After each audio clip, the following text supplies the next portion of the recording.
Hola y bienvenidos. Hoy nos metemos de lleno en un tema que está, bueno, por todas partes, pero en el que raramente nos paramos a pensar: la devoción al Santísimo Nombre de Jesús. Así es. Tenemos sobre la mesa un documento que explora su historia, su simbología, su práctica, y vamos a usarlo para entender cómo algo tan simple, en apariencia, como un nombre, puede llegar a acumular un peso espiritual y cultural tan descomunal. Sí, es increíble. Yo creo que la gran pregunta que flota sobre todo esto es ¿cómo se construye la devoción a un nombre a lo largo de los siglos? Es una pregunta fantástica, porque no es un proceso ni obvio ni instantáneo, desde luego. Y para empezar a responderla hay que dar un paso atrás. A ver. En el mundo antiguo, y especialmente en la tradición judeocristiana de la que nace todo esto, un nombre no era una etiqueta casual como lo puede ser hoy. No era solo para llamar a alguien. Para nada. Se creía que el nombre contenía la esencia misma de la persona, su poder, su destino. No es que te llamaras de una forma, es que eras tu nombre. Sin esa premisa es imposible entender todo lo que vino después. Claro, el nombre es la misión. Entendido. Pues empecemos por ahí, por el significado puro y duro. ¿De dónde sale Jesús y qué nos dice su etimología? Pues mira, Hay una cita de San Bernardino de Siena en el documento que es tremendamente poética. Dice que es un nombre anhelado por los patriarcas, esperado con ansiedad. Le da una carga emocional brutal. totalmente, y esa carga está cosida a su significado original. La etimología es un viaje fascinante a través de varios idiomas. El Jesús que usamos en castellano, bueno, nos llega del latín Isus. Que a su vez viene del griego, ¿no? Exacto. Los romanos lo tomaron del griego, Jesús, y los griegos a su vez estaban simplemente intentando transcribir el sonido de un nombre hebreo. Un nombre hebreo que sería muy común en la época, imagino. Muy común. Era Yeshua, que en realidad es una forma abreviada de Yehoshua. Vale, un viaje lingüístico en toda regla. ¿Y qué significaba ese nombre original, Yeshua o Yehoshua, para un hebreo de hace 2000 años? Ahí está el kit de la cuestión. Significa, literalmente, Yahvé es salvación, o, si lo simplificamos mucho, Dios salva. O sea que el nombre ya es una declaración de intenciones. Es el programa de vida y la misión de la persona encapsulados en una sola palabra. No es que viniera a salvar y se llamara Jesús, es que se llamaba Dios salva y por eso su misión era esa. La identidad y el propósito son inseparables. Entendido. El nombre es el mensaje. Pero aquí es donde la historia da un giro que a mí me parece sorprendente. A ver. Porque, aunque el nombre es tan antiguo como el propio cristianismo, esta devoción tan intensa y popular que conocemos hoy no surge hasta mucho, mucho más tarde. El documento que manejamos sitúa el verdadero boom en pleno siglo XV. Exacto. Es un error común pensar que estas devociones son inmutables y existen desde el año cero. La veneración específica y sobre todo organizada del nombre de Jesús es un fenómeno tardomedieval. ¿Y quién le impulsa? Aunque en el siglo XIV ya había algunas tímidas celebraciones litúrgicas, la mecha la prenden dos figuras clave en el siglo XV: San Bernardino de Siena y su discípulo San Juan Capistrano. Ellos son los grandes influencers de esta devoción, por así decirlo. Me gusta el término, sí, totalmente. ¿Y cómo lo hicieron? Porque en el siglo XV no había redes sociales, claro. ¿Cuál fue su estrategia para hacer viral esta idea? Pues usaron una estrategia muy visual y en cierto modo muy moderna, el branding. Recorrieron las ciudades de Italia, que en esa época eran un hervidero de conflictos entre familias, facciones, con un mensaje de paz y reconciliación. Y su herramienta principal no era solo la palabra, era un objeto, Eso es, una simple tabla de madera. la famosa tablilla con el monograma IHS. Esa misma. Llevaban esta tabla con las letras IHS, el monograma del nombre de Jesús, pintado en el centro y rodeado de rayos solares. Era su atrezo, su foco de atención. Y funcionaba, por lo que parece. Vaya si funcionaba. Las crónicas de la época, que recoge el documento, cuentan que la usaban para bendecir a los enfermos y que se obraban grandes milagros. Pero lo más potente era lo que hacían al final de sus sermones. El momento cumbre. Sí, en un gesto de gran teatralidad levantaban la tabla ante la multitud y la gente se arrodillaba, no para adorar la tabla, ojo, sino al Redentor que ese nombre simbolizaba. O sea que convirtieron un concepto abstracto, el nombre de Jesús, en algo tangible, visual Y participativo. Pero iban más allá, ¿no? Querían que ese símbolo saliera de la plaza del sermón y entrara en la vida de la gente. Sí. Y este es un detalle sociológicamente fascinante. Les decían a los ciudadanos: poned este símbolo en las puertas de vuestras casas, en las murallas de vuestras ciudades. Imagínate el impacto visual de eso. Claro, en una época con muy poca señalética o publicidad, de repente las calles se llenan de este logo.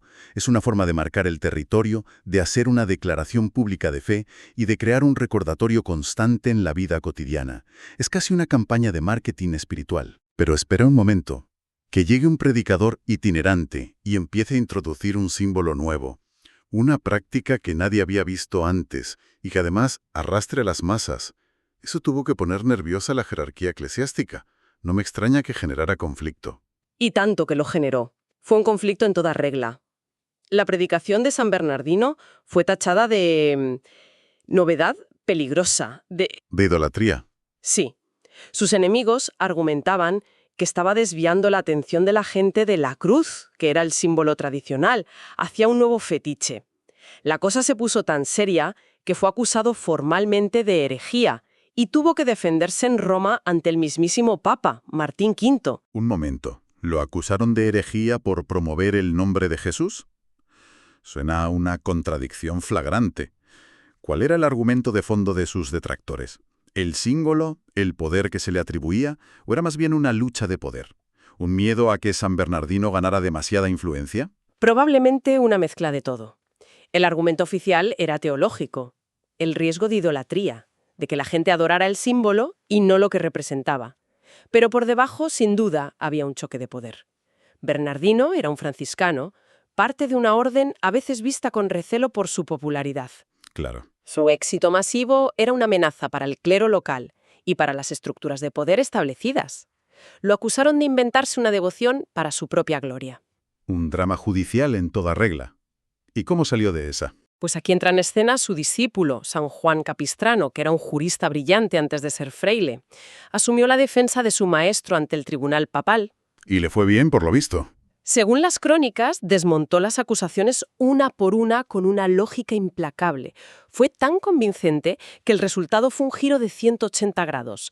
El Papa no solo absolvió a Bernardino, sino que para demostrar su apoyo asistió personalmente a una procesión en Roma donde se portaba la famosa tablilla.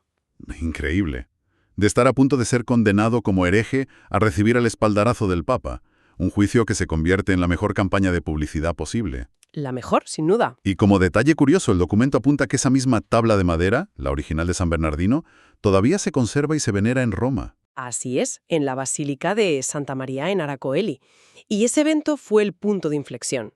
La devoción pasó de ser una práctica popular, casi subversiva, a ser aceptada y con el tiempo promovida por la propia Iglesia.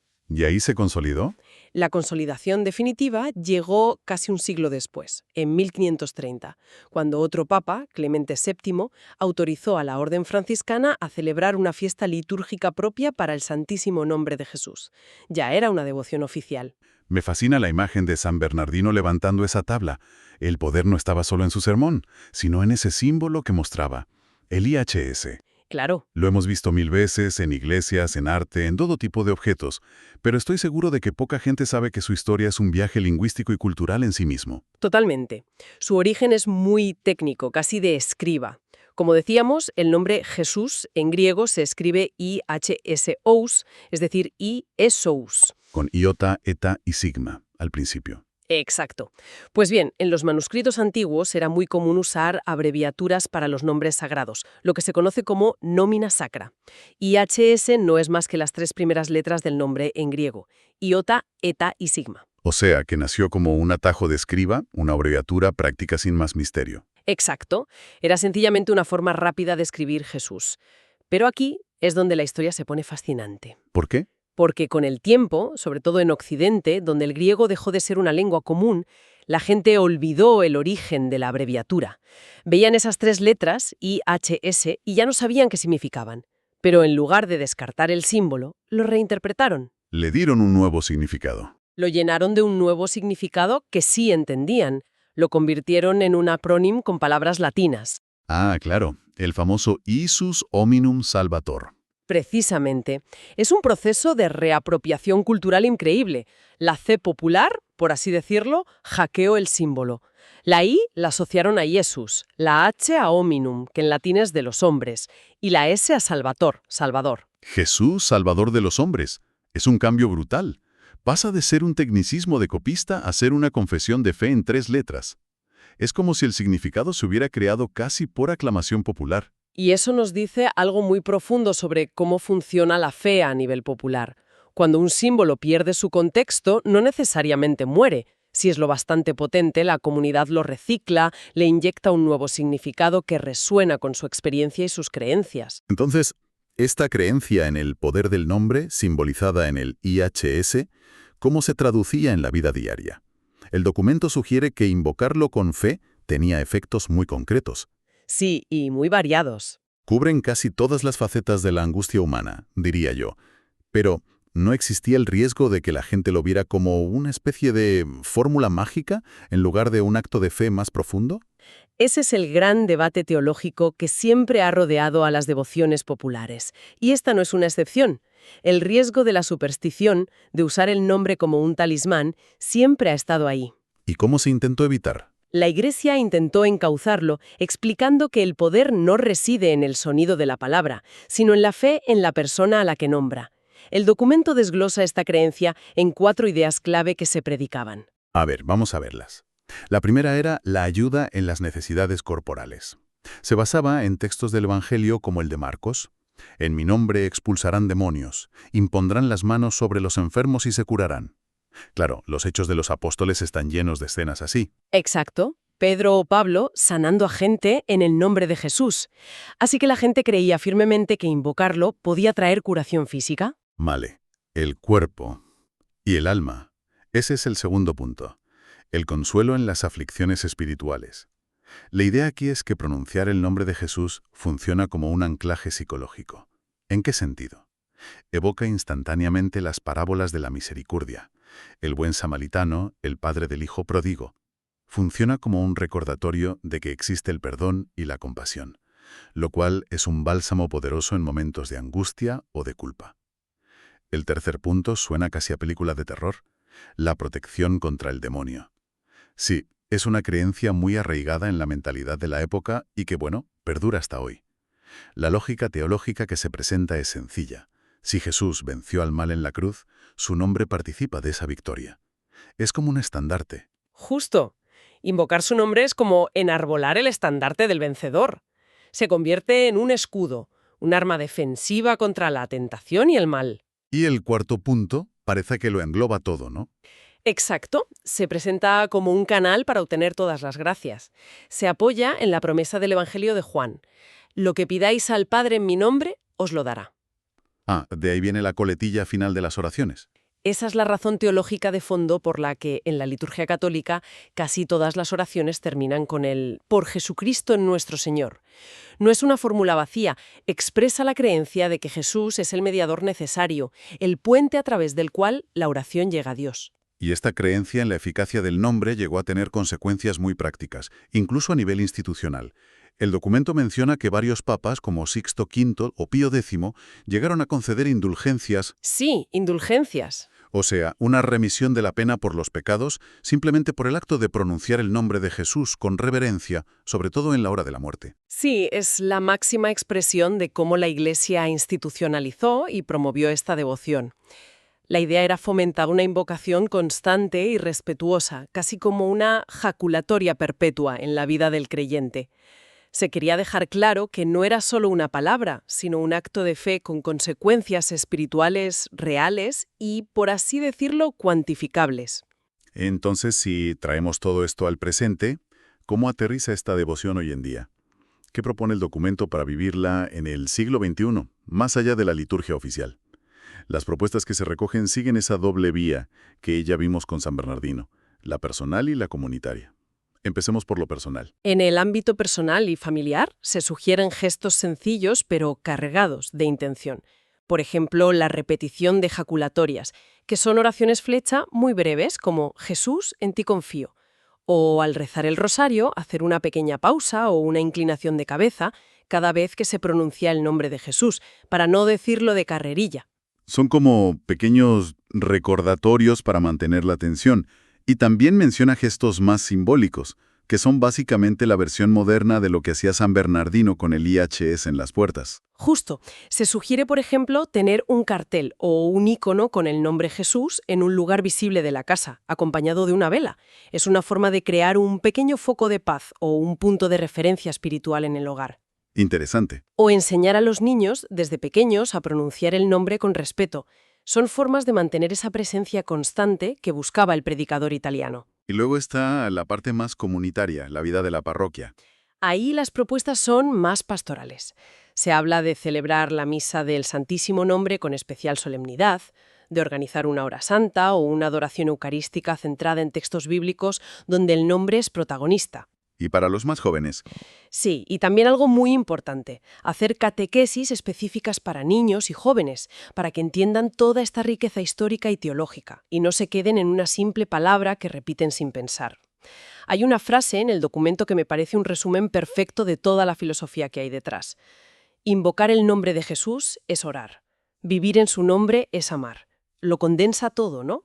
Separa la devoción de la magia. sin duda.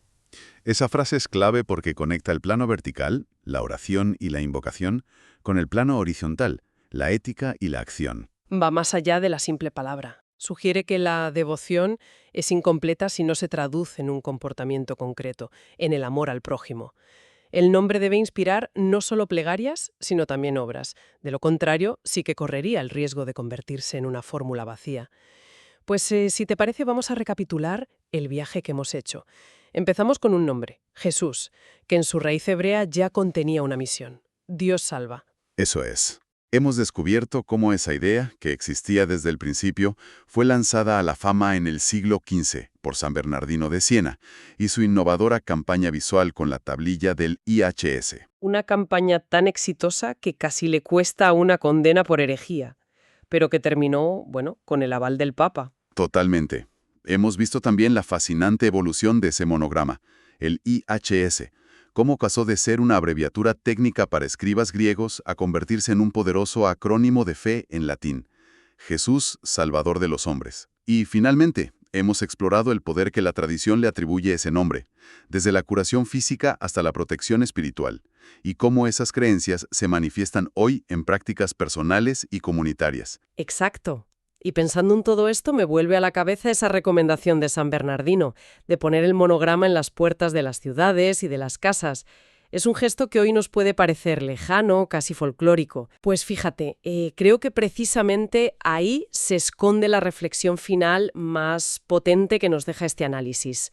Ese gesto de hacer visible un símbolo de fe en el espacio público y privado, de sacarlo del templo y llevarlo a la calle y al hogar, nos lanza una pregunta muy directa a nuestra sociedad actual. ¿Cuál sería esa pregunta? En un mundo donde la fe para muchos se ha convertido en un asunto estrictamente privado, casi secreto, ¿qué equivalentes modernos podría tener ese gesto de San Bernardino? Es una buena pregunta. ¿Cómo se traduce hoy, si es que se puede traducir, esa idea de hacer presente una creencia en la vida cotidiana de una forma que no sea ni agresiva ni impositiva, pero sí visible y comunitaria? Es una cuestión que va mucho más allá de esta devoción concreta y que nos interpela sobre el lugar de lo espiritual en el espacio público contemporáneo.